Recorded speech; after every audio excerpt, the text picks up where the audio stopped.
Israel needed to trigger the motive for the holder of the pager to trigger the explosive and create a larger damage. What they have done is they've sent a signal showing error messages 3 times on the pager and then make the pager vibrate violently, so the holder is forced to either silence it if it is in a meeting or in a quiet place, or look at the message that is so urgent that it has never been produced at this scale before.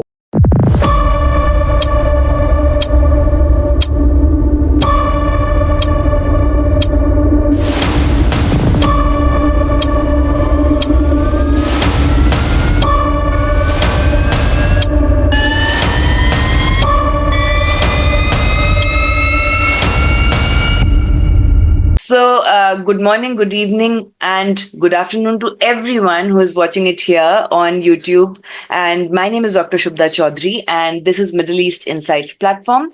And today we are very, very privileged to have an online talk, a very timely online talk on the role of technology in modern asymmetrical warfare, specifically taking into account the case of Hezbollah pagers explosion. And for that, we have Elijah J. Magnier, who is a veteran war journalist and political analyst with over 35 years of experience covering Middle East and North Africa. He holds a master's in terrorism and counter-terrorism and a PhD in policing and terrorism.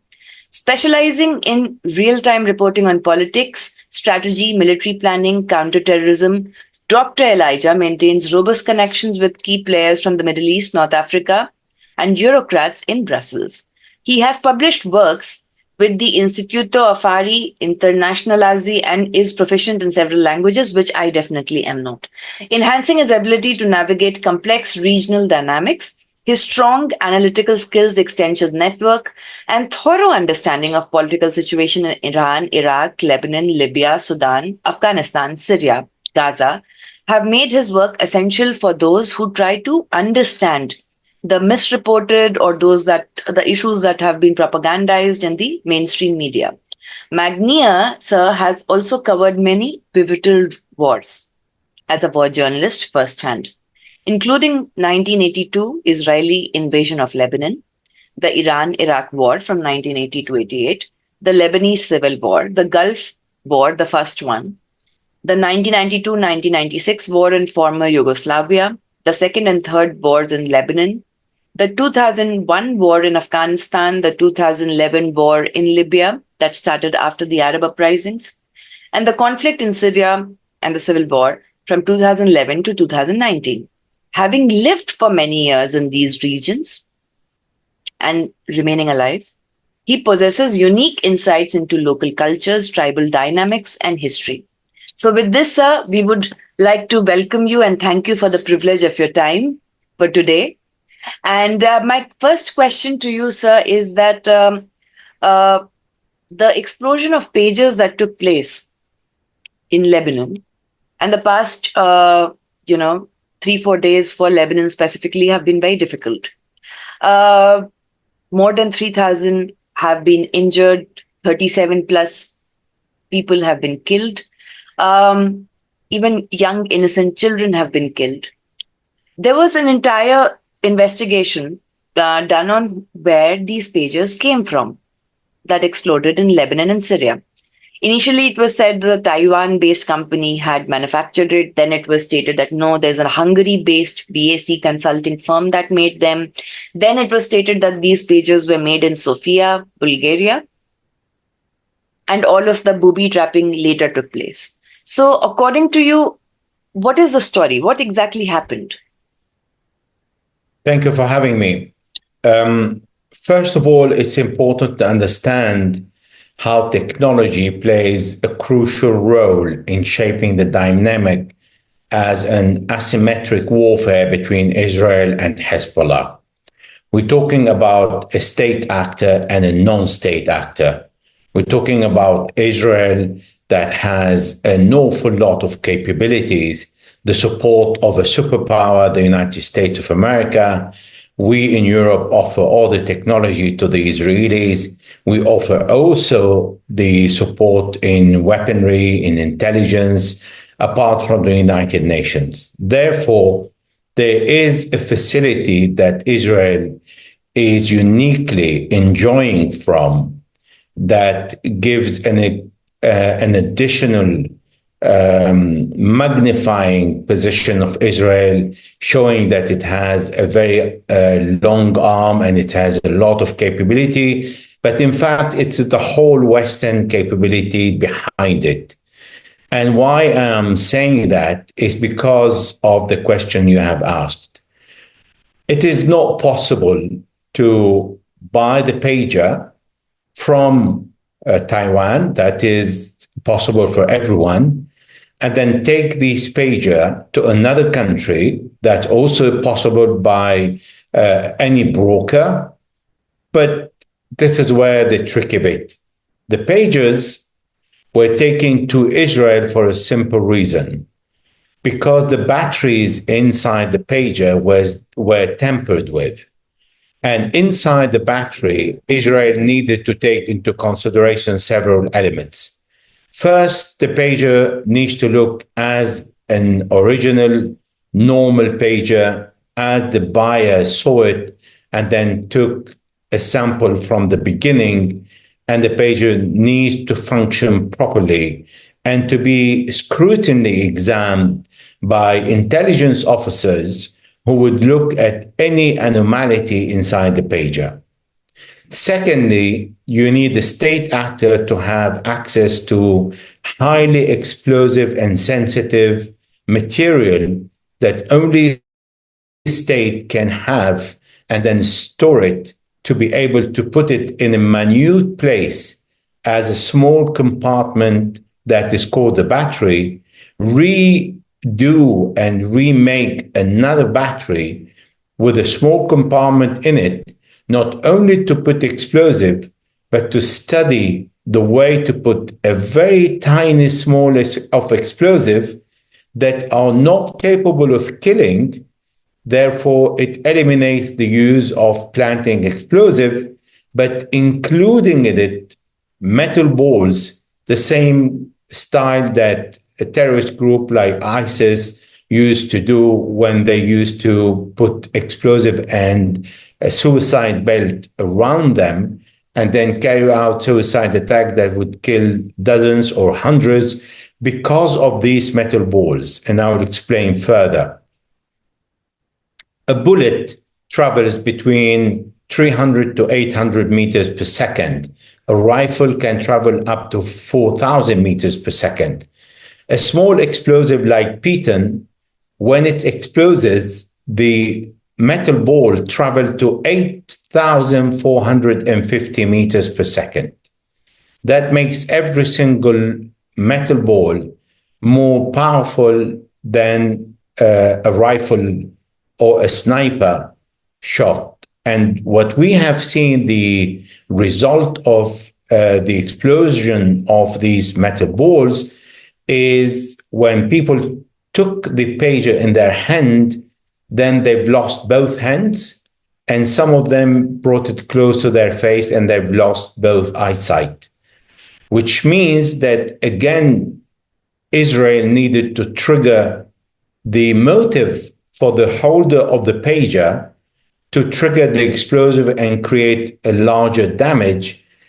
What they have done is they've sent a signal showing error messages 3 times on the pager and then make the pager vibrate violently, so the holder is forced to either silence it if it is in a meeting or in a quiet place, or look at the message that is so urgent that it has never been produced at this scale before, and people with a good eyesight or weak eyesight need to bring it close or far, or when they were on a motorbike, need to hold it in one hand or put it on their legs and look, and this damaged different part of the body.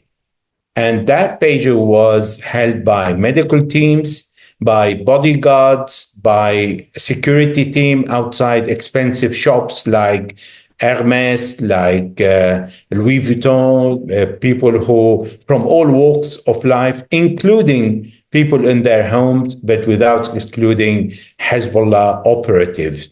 And they were all either injured or killed. It's very, it feels like a dystopian nightmare.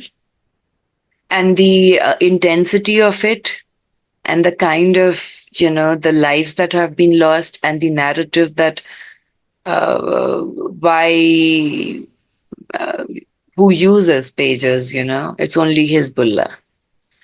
And social media is fraught with such narratives that this was targeted only and only at Hezbollah. And not taking into consideration that pages are still used by healthcare workers and by so many, as you mentioned. Now, today, BBC has revealed a report in which there have been, it mentioned that 7,400 cross-border attacks took place since between Israel and Lebanon since October 2023, in which 500 Hezbollah militants have died so far, and the maximum attacks have been done by Israel. In fact, Hezbollah commander Ibrahim Akil, who had the bounty of 7 million, has also been killed. Now, the next question is about the asymmetry of this warfare. Does, according to the international law, such kind of pager explosions fall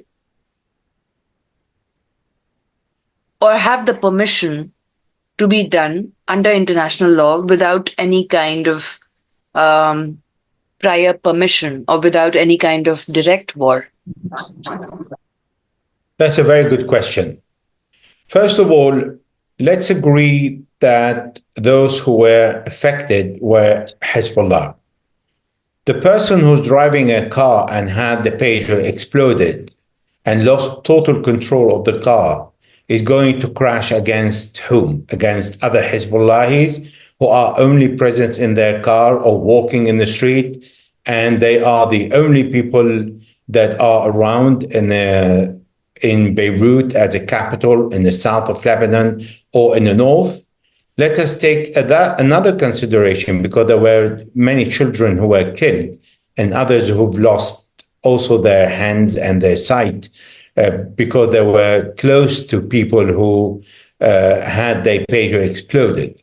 People were in the supermarket and they've got many of these metal balls. Therefore, the indiscriminate attack against a population that is not targeting only people that belong to an organization. I'm going to go further than that. The batteries of the solar system were tampered with. The solar system is not used by Hezbollah in a country where there is no electricity, and many people bought solar system and batteries to install.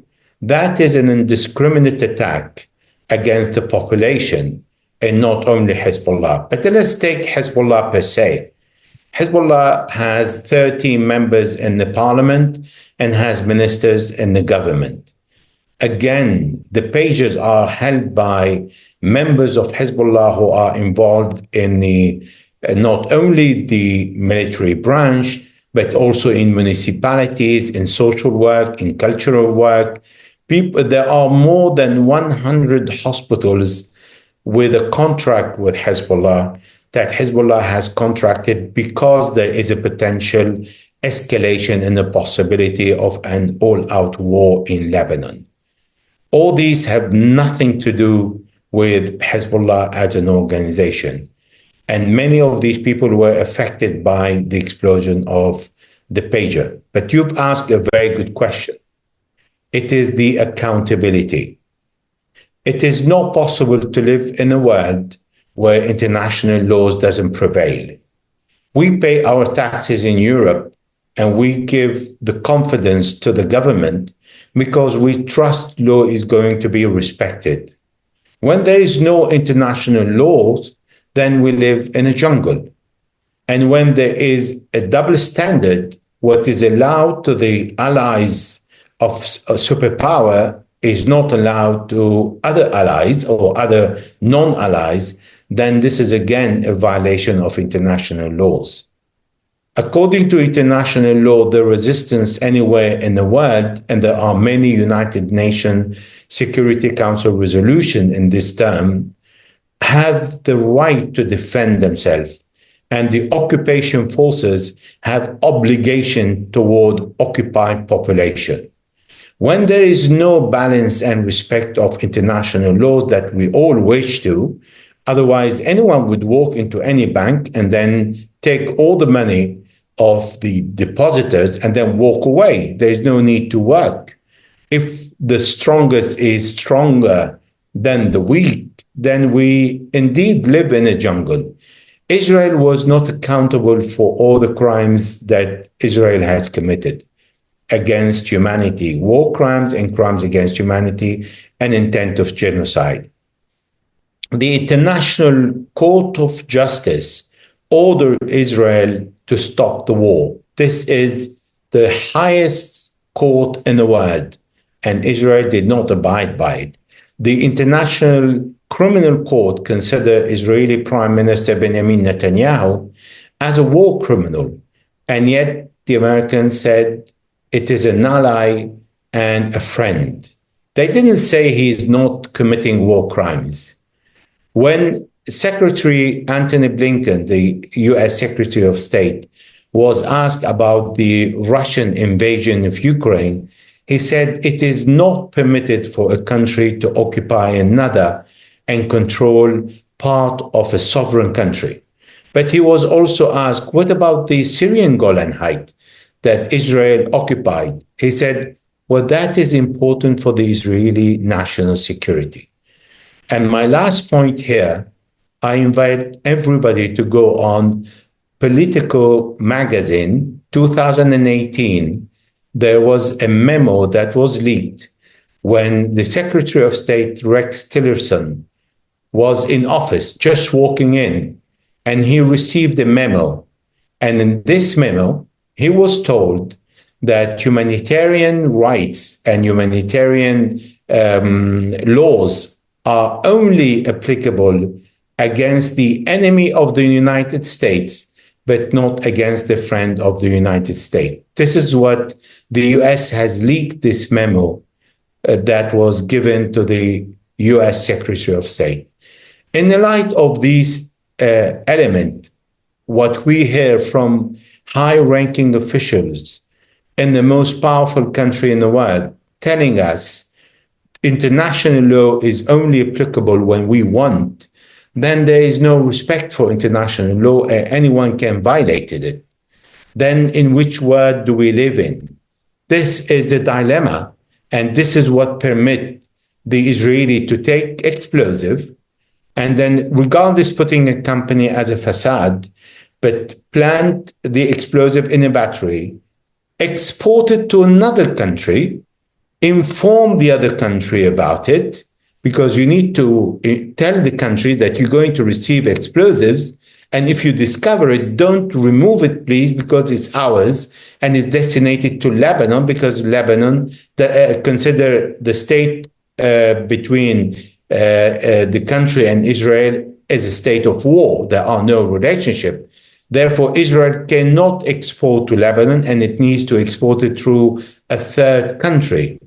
When a third country that is sovereign accepts to host explosives of this kind and number, we're talking about 5,000 pages, we're talking about 10,000 batteries, including all kinds of batteries for many machines and for the solar system, that this is, we live in a very serious situation where people cannot trust their mobile phone.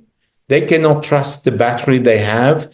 Who would tamper with these batteries? And the Israelis are setting an example in collaboration with our intelligence services that we're not safe. No, that is true, sir. In fact, I was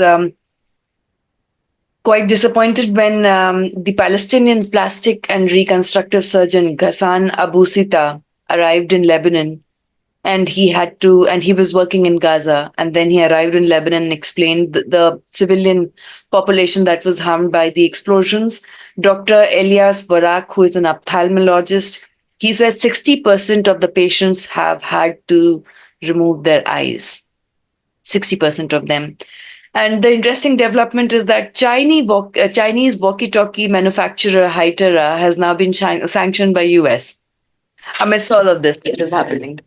So my next question to you is that initially starting with the murder of Ismail Hania, then Fuad Shukr, and the entire time period of waiting that there is a Iranian retaliation coming, but continuing with supersonic airplanes in Lebanon, specifically in Beirut. Hezbollah till now has adopted a sub-threshold response. Why is Israel, specifically Netanyahu and the war cabinet, so adamant on aggravating further tensions with Hezbollah instead of looking at their own hostage deal and trying to get their hostages back home? First of all, it has been almost a year since the 7th of October, and Israel laid down objectives. The first is the release of all the captives, and second is the defeat of Hamas. They have not achieved these objectives. On the contrary, they have destroyed Gaza, they've destroyed the hospitals, the schools, the universities, the infrastructure. But worse than that, from the beginning of the war, we heard the defense minister, Yoav Gallant, telling us that Israel is going to fight animals, demonizing the Palestinians. By demonizing the Palestinians, this is exactly what the Nazi did with the Jew. Before they start exterminating them, that we did in Europe, not the Palestinians. This is our doing since the 13th centuries. We always have treated the Jews in a very brutal way. We consider them always as not a second, but a 10th-class citizens, not even citizens. And on 1917, it's a Balfour Agreement to allow the Zionist movement to go to Palestine, but not the Jews. It is not the Second World War that sent the Jews to Palestine. There were already 27,000 Jews living there in peace with the Christians and the Muslims and the atheists, and everybody was living there not according to their religion. There is no war against the Jew. The war is against the Zionists and the occupation of Palestine.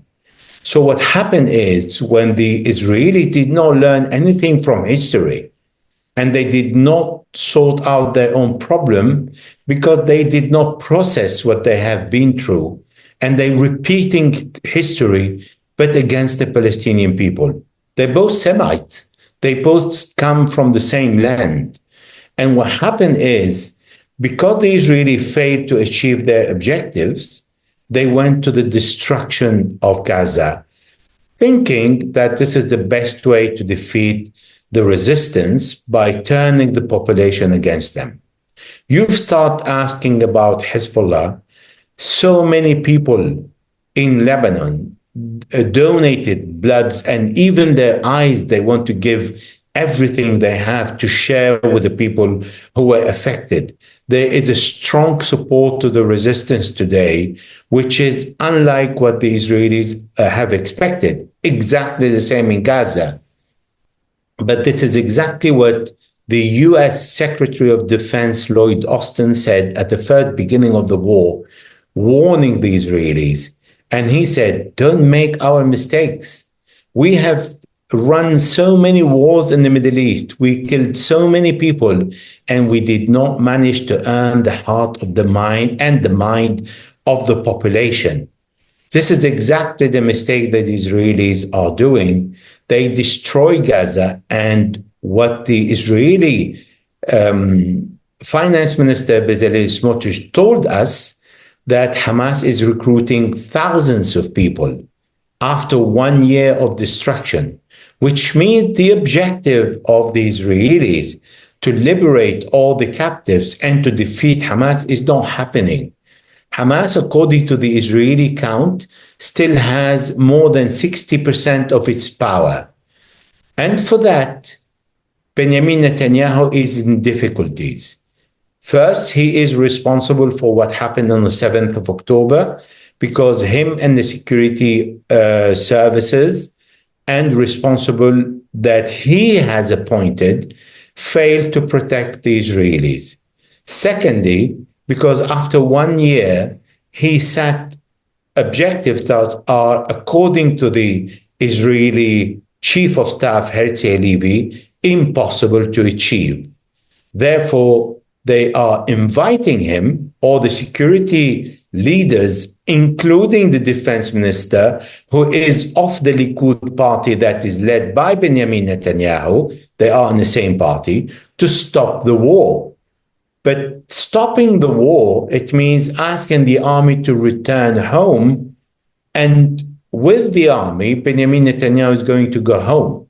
But not for long, because he is under accusation, 3 accusations of corruption. Therefore, he's going to go to jail. And this is why it is in the advantage of the Israeli prime minister to continue looking for wars. So he went to the West Bank.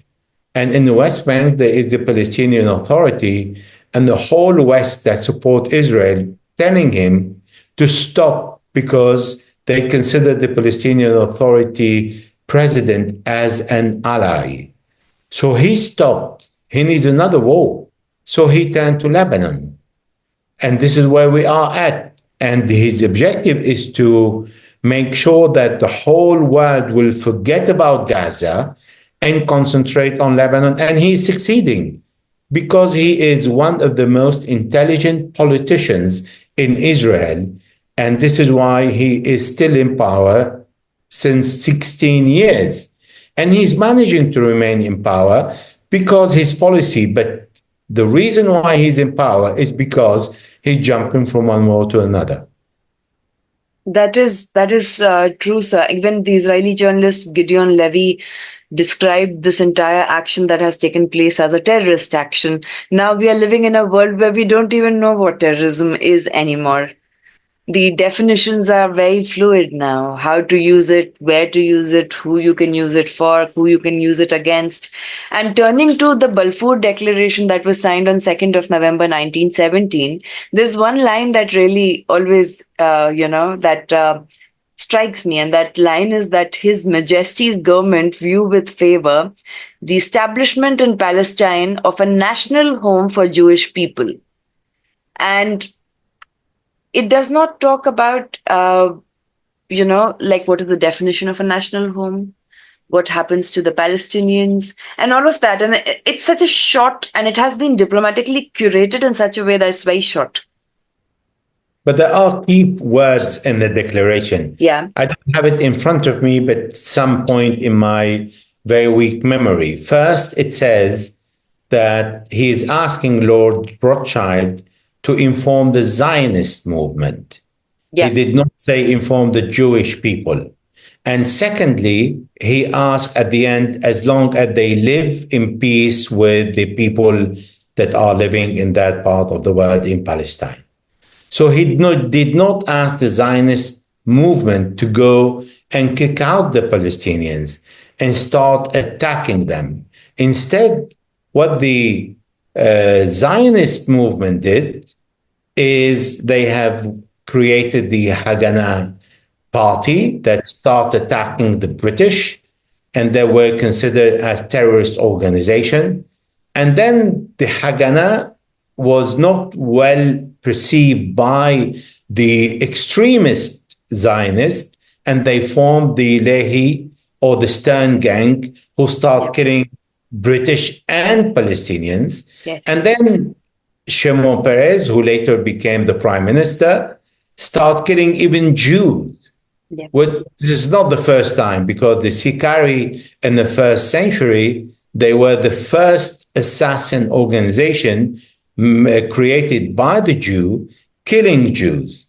So from the Balfour Declaration, one understands that the invitation of the British Empire to go and for the Jews under the Zionist movement to go, not because this is the promised land. There are many aspects there if you would like to talk about it.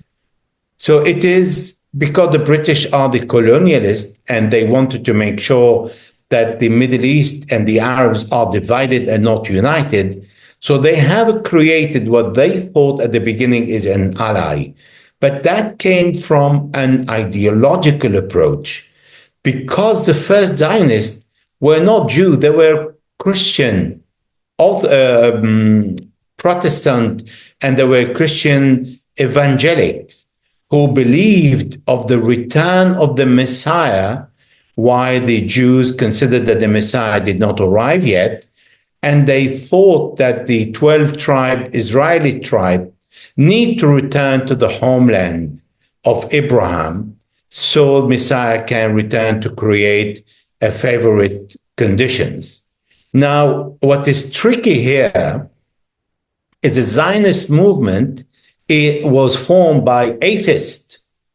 So when the Jew today speak in their narrative that they are chosen people by a God that they don't believe in.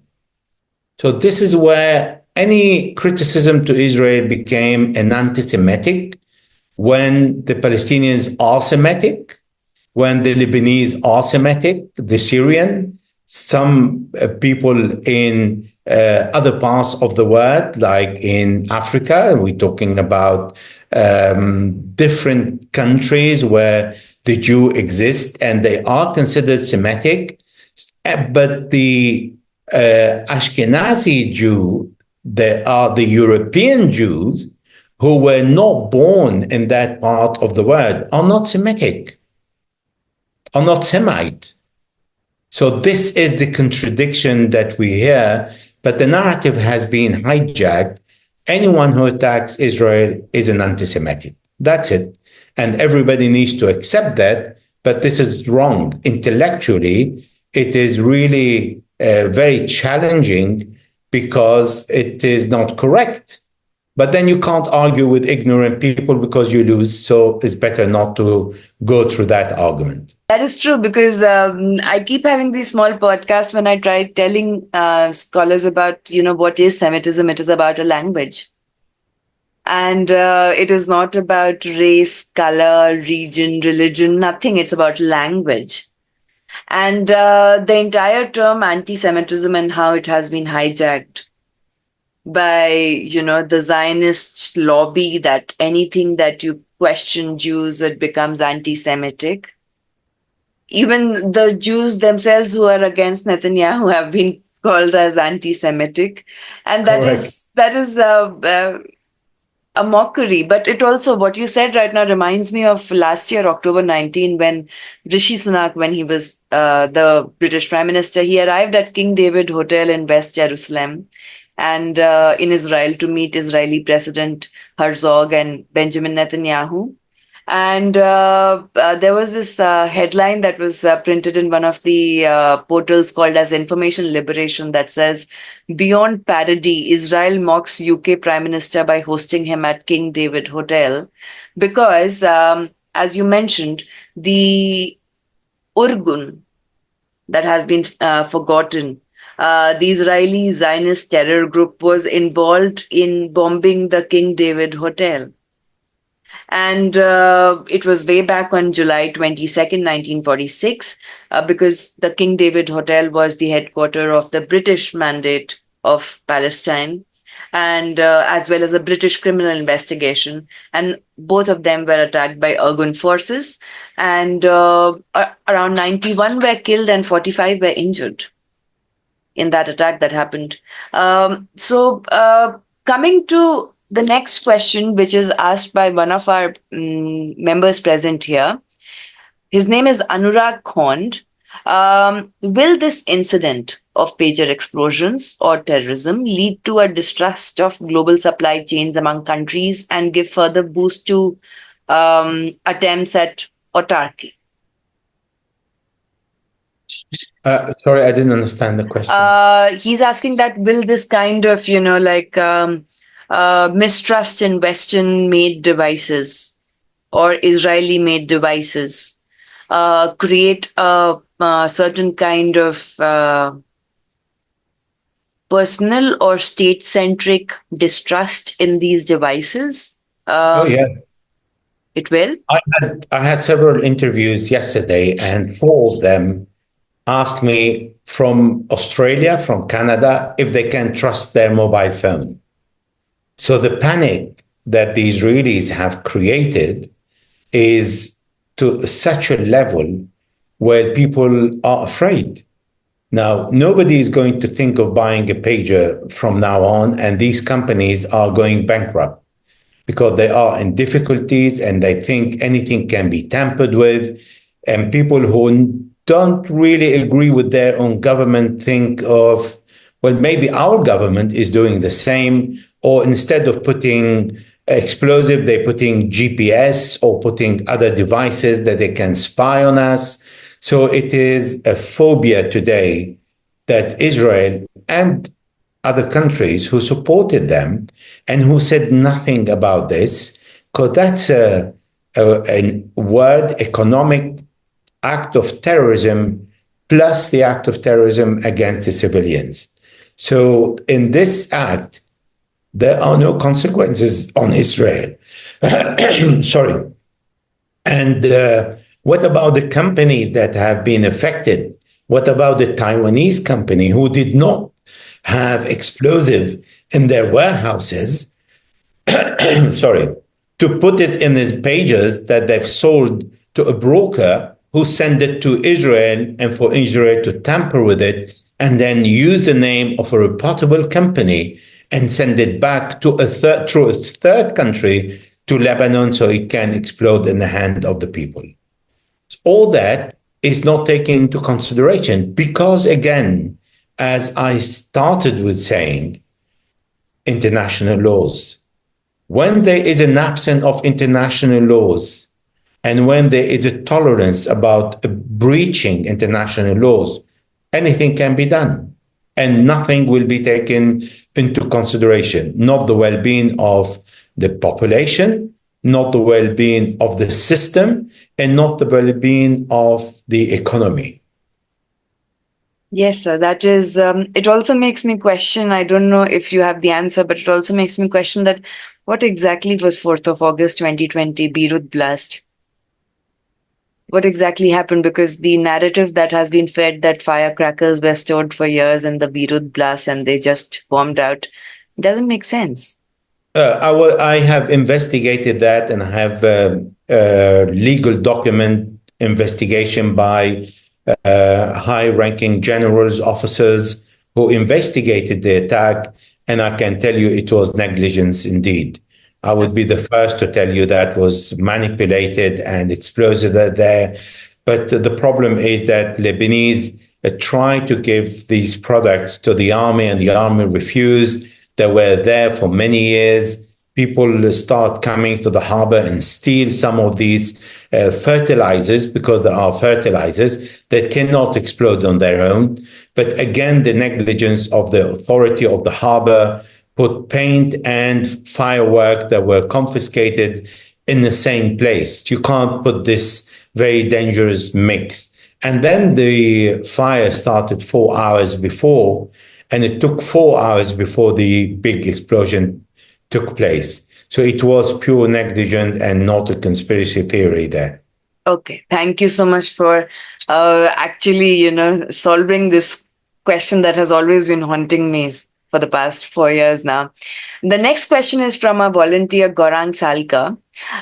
He's asking that does the term asymmetric war mean anything anymore? You have covered a number of wars and watched the region evolve under the shadow. It's not the first time that asymmetric war has taken place. What precedent will it set? And how will this conflict and the various tensions and frictions within the region evolve if asymmetrical warfare is adopted by every state and non-state actor? Intelligence, artificial intelligence in asymmetric war is something that people are exposed to, maybe in war, something new. But then what is interesting is what both sides are learning from it, because both sides learn an awful lot. For example, Israel has a significant technological edge in intelligence capability using advanced drones, satellite, cyber capabilities, and they gather real-time intelligence. So they conduct surveillance using artificial intelligence. When in the past, Hezbollah, for example, used to use the tree leaves that they represent a real cover for the body temperature. This is how the drones could not identify their presence. Artificial intelligence today discover this presence and can spot even the minimum movement of a leaf of a tree if it is done by the air or triggered by a human. However, Hezbollah found another way, is to go under the ground instead of remaining above the ground. So they've created underground city to fight this artificial intelligence. Again, the Israeli use intelligence to divert and jam the guided missiles that are fired against their tanks and their location. And Hezbollah, instead of using the fourth or the fifth generation, went to the first generation using a missile with wire that needed to be guided by the person who is firing the missile and follow it. It's less precise if the person blink an eye or look somewhere else. Nevertheless, it cannot be jammed or intercepted by the Israelis. So both sides have discovered the weakness and the useful artificial intelligence side, and the other side, by being exposed to it, they discover how to counter it. But there is a need to have a conscience, even in war, to protect the non-combatant. And artificial intelligence in the wrong hand is really extremely dangerous. And I'll give an example. In Gaza, for example, the Israelis have been collecting data on the movement of Hamas and the other resistant, because there are 5 resistant groups in Gaza. And the way they've done it is they drew a map on the movement. So let's say the person who asked the question goes to see his parents and then his cousin, and then goes to a particular supermarket next to his house on a regular basis, and then go to see his friends. All that leaves a trace behind him. And it shows that he is frequenting these places numerously and in many times during perhaps the day or the week or the month. The artificial intelligence is collecting this information and giving the data to the military to say this is where the person is going on daily basis or regularly. Because the Palestinians were demonized and considered just as any animal as the Israelis consider, what they have done in the attack on Gaza, the artificial intelligence offered 21,000 objectives per day, which means all of these tens of thousands of resistance, wherever they go, it was considered as an objective and bombed and destroyed. Because the resistance in Gaza doesn't have precision missile and cannot reply in same kind to the Israelis. However, in Lebanon it's different. Because the Lebanese resistance has precision missiles, the Israelis were more cautious and looking only for the military objectives. Because if they start bombing civilians, then Hezbollah has the capability to bomb civilians.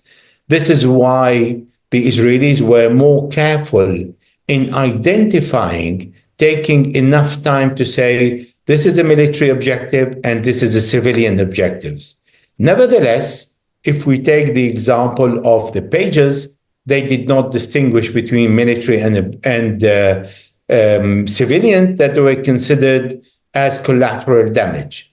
And the bombing yesterday, for example, of the Hezbollah commander, they brought down 2 buildings with civilians to bomb a shelter 2 meters under the ground.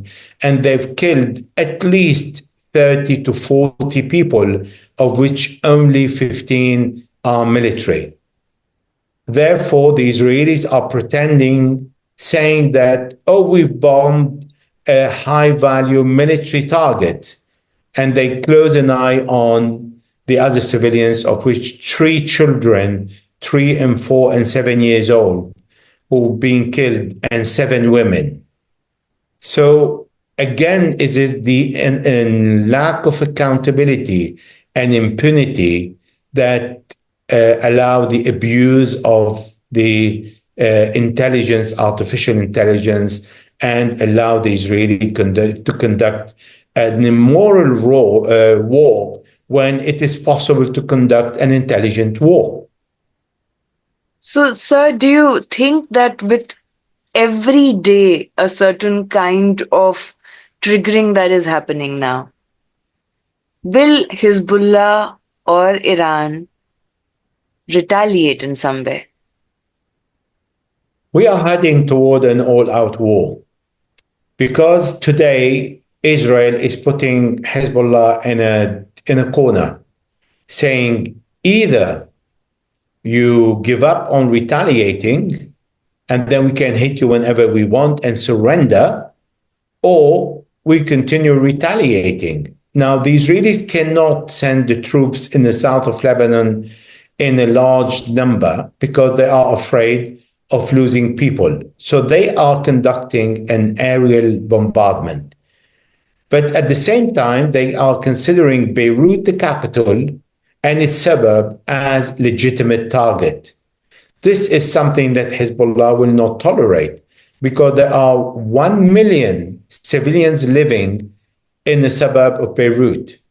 And Hezbollah cannot accept that the Israelis will start hitting the civilians as it has done yesterday and more than a couple of months ago when they hit one target and killed 7 civilians and wounded 85.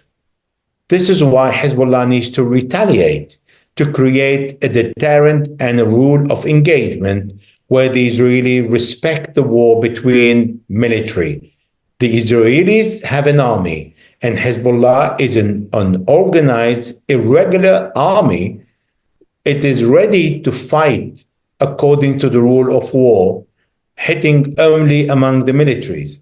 The Israelis are not playing fair and saying, well, we will hit you in the suburb of Beirut, in the capital, and you need to allow us to do so. And if you retaliate, we're going to retaliate harder. But Hezbollah is not on its own.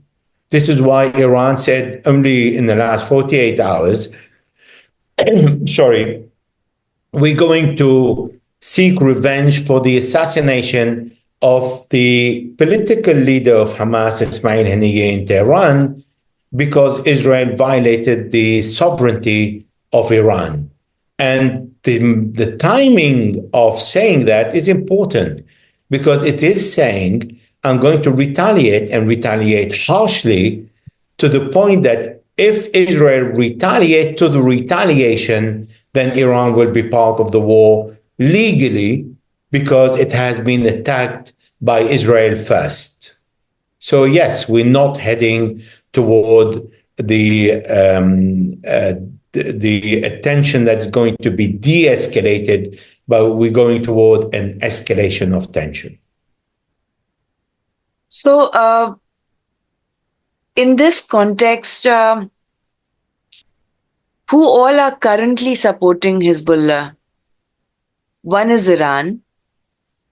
Russia is caught up in its own context and invasion of Ukraine. Bashar al-Assad, Syria, caught up in a civil war. Hamas was not supportive of Hezbollah during the Syrian civil war. So who would support, because they have lost more than 500 top leaders? And the war cabinet and Benjamin Netanyahu, they are still alive and they are strong as ever, in my perspective. Yeah, sorry. So first of all, Hezbollah lost around 730 militant, and they have lost around 6 leaders, 6 commanders. But in all non-state actors, the leadership is horizontal, not perpendicular. You remove one, there are hundreds who can replace him. Therefore, it is not a problem to lose commanders because they are made to fight, and then they are aware that they're going to lose their life. And they have made in a way that their system allows the vice and the vice of the vice to come forward. And if all 3 are killed, other people will come and replace them. Therefore, this is not a problem. Secondly, the Palestinian resistance is resisting in Palestine, and that is enough what they have on their plate.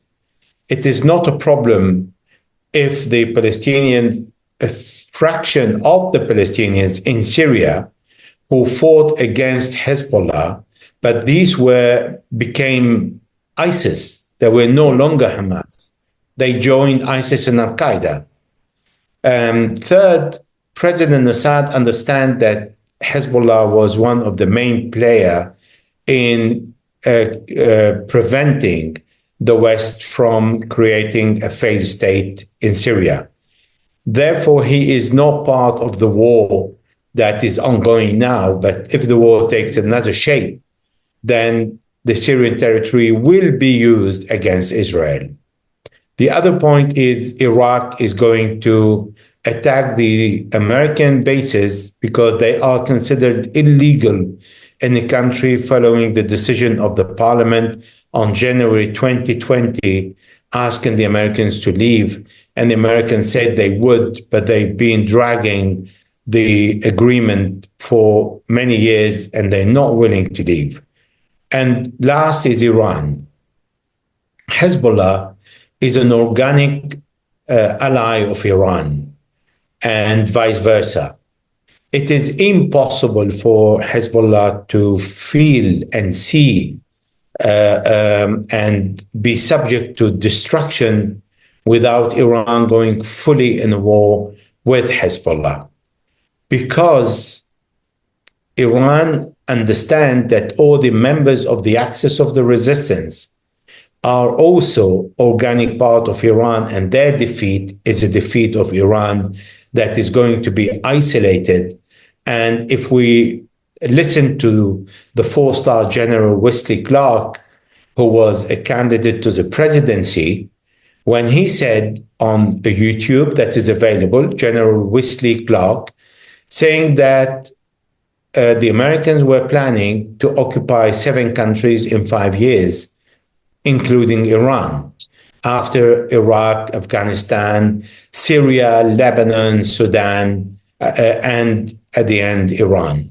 Therefore, defeating Lebanon, trying to create a failed state in Syria, had the objective to stop the logistic support and the armament to Hezbollah from Iran, to be able to go toward Iran and defeat it. The occupation of Afghanistan is not only for the Americans to be there close to Asia, but also to surround Iran. Iran is surrounded by many US military bases today, but they no longer represent a serious danger because they are sitting ducks for the Iranian precision missiles that Iran has equipped itself because of the 4,500 sanctions that the Americans and the West are imposing on the Iranians. Therefore, the balance of power is shifting in the Middle East. And in no way Hezbollah will be defeated. But even the Israeli prime minister never said he's going to defeat Hezbollah, because he understood that a small group like Hamas and the Palestinian resistance were not defeated after more than 11 and a half months of war and more than 50,000 tons of explosive falling upon 364 square meters that the Gaza Strip is made of. Therefore, attacking Hezbollah that is not living in an open air concentration camp as Gaza, it is impossible. Not because Iran is supporting it, but we forgot one main element. No resistance in the world can live and survive without the support of the population. And the population represents a society that protects the resistance that is made of the population. The day the society stops supporting the resistance will be defeated. And this is why the Israelis failed to defeat the resistance in Gaza and will certainly fail to defeat the resistance in Lebanon. But at the same time, sir, what makes me wonder is that Iran, under so much of heavy sanctions for so many years, where would it get the lobbying or that kind of wealth to sustain a certain kind of retaliation against Israel because of their own economy that has been hard hit? I know that they have different currency internationally and nationally. China even has recently said that this kind of, attack on the sovereignty of Lebanon has to be stopped. But Iran, and there's so much of sanction which has been put over the oil also. Even India, for example, has not been able to trade with Iran with the same kind of percentage of oil that we used to do over the past so many years. We have investments in Chabahar port. We have investments with the Iranian oil. We are trying to trade in rupee instead of dollar. But there are so many bureaucratic hurdles that have been made. So, and those are that are going to impact Iranian economy. So how are they going to fund a war even if they're capable? A lot of their nuclear scientists are also dead. It is the answer. I would give it to the Indian foreign minister, who is brilliantly expressing the interest of India above any other country when he needs to look after his own people. This is exactly what every country did, at the exception of we, the stupid Europeans. And I will explain. India said, I will not accept to boycott and sanction Russia because we need the energy and we need not to starve ourselves and shoot ourselves in the head. The Europeans did. We refused to buy energy of Russia, but we buy the Russian oil of India. Yes. Doesn't make sense. Don't ask me to explain it because I don't have an explanation. So the Americans did not stop buying oil from Russia. The Americans still buying an awful lot of products from Russia. But they asked us to stop buying gas from Russia. They blew up the mainstream Nord Stream 2 gas pipeline that was coming from Russia, and they are selling us the gas 4 times more expensive than we used to buy it, with a 30% discount from Russia. So we are impoverishing ourselves. And India was clever enough to say, well, I am not that stupid as you are.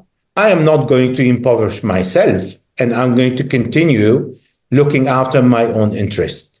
This is exactly what's happening with Iran. Turkey said exactly the same. Turkey said, I am not respecting the US sanctions and the European sanctions because I need to look after my own people. China said the same. So there are many countries who did not abide by the US and EU sanctions because they are unfair. And who said they are unfair? Europe. When Josep Borrell, the kind of foreign minister of Europe, was asked during the negotiation of the nuclear dossier and the nuclear deal if Iranian proposal in the last meeting of the nuclear deal were fair. He said they are very fair.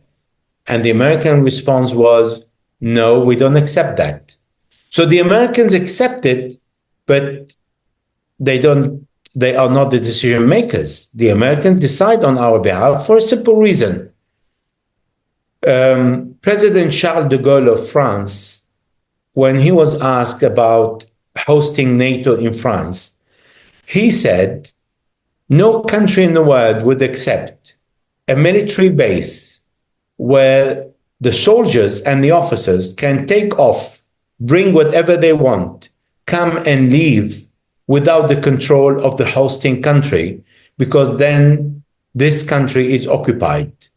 We have in Europe hundreds of US military bases that occupy us. But not only that, we have 180 nuclear bombs, American nuclear bombs, in American US bases in Europe, all directed toward Russia. Well, if the Americans want to fight Russia, they can. But why involving us and putting their nuclear bombs on our soil when France and the UK have already nuclear bombs? We don't need the Americans. But we don't consider, we used not to consider Russia as our enemy, but then we are going to be subject to a nuclear attack the day the Americans decide to attack the Russians with nuclear weapons starting from Europe. So you see, there is no logic here.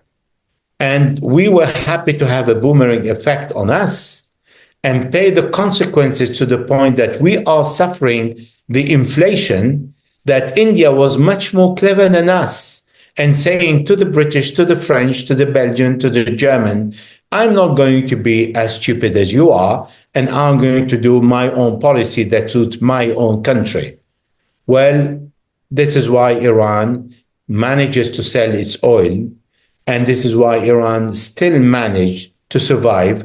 But not only that, the sanctions helped Iran to be forced to be self-sufficient in so many areas that it is managing regardless the inflation.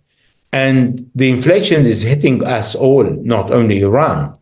So we are all on the same level today. Yeah, that is it. The stories of my friends specifically, like I'm trying to simplify it for the audience. For example, the last winter in Europe and UK was very harsh. And because of the rise of the electricity prices and the costs of it, along with so many other, the context of the Russia-Ukraine war and many other sanctions that have been put on the boomerang effect of the sanctions, a lot of people were not able to afford in Europe and UK even meals 2 times a day. So the condition was where the winter is coming again. So it is quite difficult right now on how we are going to manage. In terms of India's foreign policy, yes, we are trying to take a more non-aligned stand. What I can understand from our foreign affairs minister's strategy is that we are trying to present ourselves as more as the voices of the global south, when the entire terminology of the global south is now being fractured in many ways. But we are trying to cohesively create it. Let's see how it goes.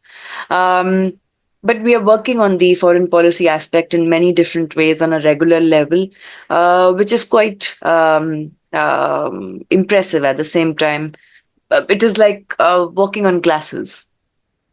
Well, India has the largest population around the world and has a lot of potentiality that people want to link its economy with India.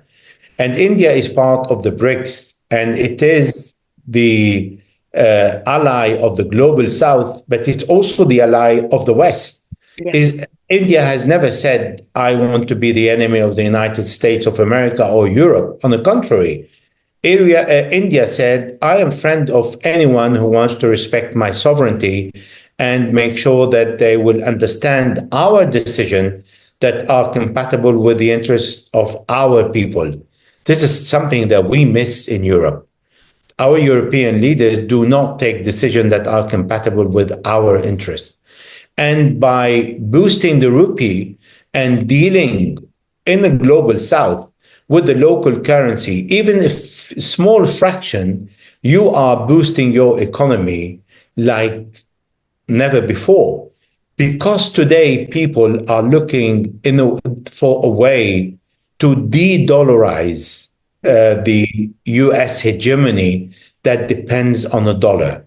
Now, it's not going to be easy. It's not going to happen from one year to another. I'm not going to say from one day to another, because since 1945, the Americans dominated the world with their dollar. And actually, since 1918, since 1914, sorry, when the Federal Bank was created, and then when the Saudis accepted to sell their oil with US dollars. But today, the Saudis accept to sell 30% of their oil to China in local currency. They accepted to deal with India in a certain percentage with a local currency. And this is how everything starts. Yeah, little by little it does. So with this, sir, I would really like to thank you. First of all, I want to congratulate you for this wide the legacy of life that you have. Thank you. And for staying alive in one piece through all of it. And it is very difficult for us to meet scholars like you, analysts like you in real time. So I'm very privileged that you could keep some time apart for us and, let us seek and grow with your knowledge and understand it. And all of my students are also very happy. I'm once again very thankful for your presence. I really thank you. I'm here to share with you what I have and to learn from all of you also. I'm extremely happy for this connection, and I'm thankful for linking the continent like this, and I hope we will have other occasions in the future.